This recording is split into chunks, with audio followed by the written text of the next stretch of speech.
Damos comienzo a la primera de las sesiones temáticas de este congreso, que lleva por título Imaginación y Sensorialidad.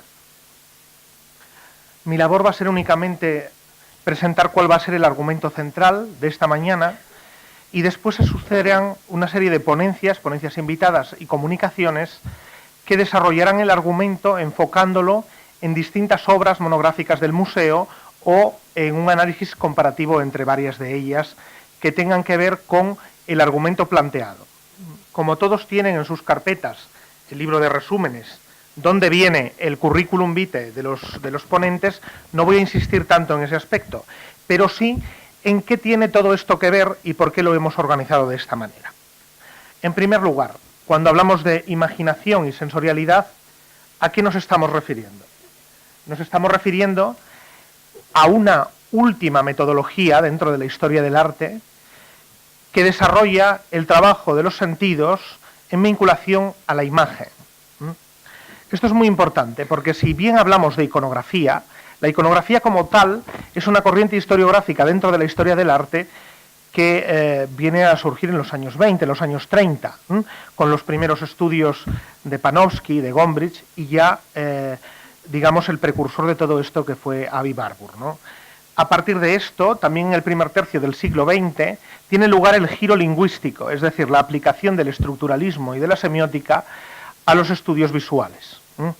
Los estudios visuales como tal serán una configuración posterior de la última mitad del siglo XX, que está precedida por los estudios de la cultura que no deja de ser una aplicación de la antropología a los estudios bien de la historia del arte, que a su vez cohesionarán en los llamados estudios visuales o estudios de la cultura visual.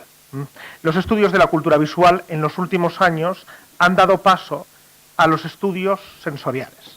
¿Qué son los estudios sensoriales? Pues no es ni más ni menos que el reconocimiento de que además de la vista, dentro de la apreciación estética, también es necesario atender a otros sentidos como el oído, sentidos como el tacto, el olfato, el gusto, etcétera, ¿no? Y esto todo tiene que ver dentro de la historia del arte, porque la historia del arte, al fin y al cabo, es la historia de las sensaciones artísticas. Y las sensaciones artísticas tienen que ver con lo que percibimos, con lo que experimentamos y también con lo que los pintores y los artistas han querido expresar detrás de estas emociones. No solo lo que han querido expresar, sino también lo que los espectadores quieren recibir a la hora de abordar una obra de arte determinada.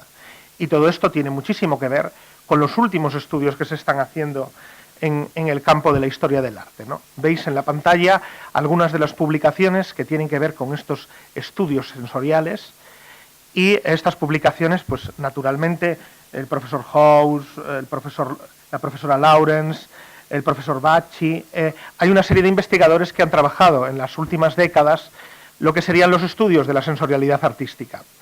Y estos estudios de la sensorialidad artística, que vienen a ser como esa última metodología de la historia del arte, o una de las últimas líneas por las que se está apuntando el conocimiento artístico, es, digamos, donde se han cohesionado las ponencias de esta mañana. Ponencias que tienen que ver con un enfoque cultural, con un enfoque musical y con un enfoque sensorial.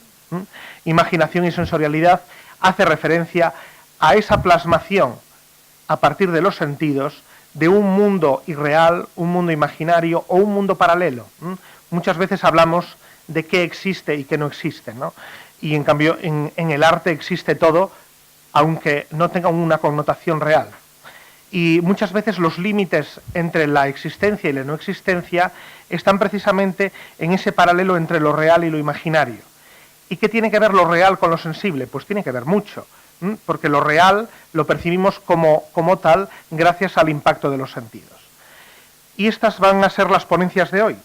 Las ponencias de hoy, de esta mañana, la retórica de la grandeza del valido en el retrato ecuestre del Duque de Lerma, por el profesor García García, la magia del vino en el Museo del Prado, por la profesora Mejías Fresno, y las profesoras Bordas Ibáñez y Piquer San Clemente tendrán su ponencia La música pintada, partituras y vocación musical en los fondos del Museo del Prado. Estos van a ser los principales bloques argumentales.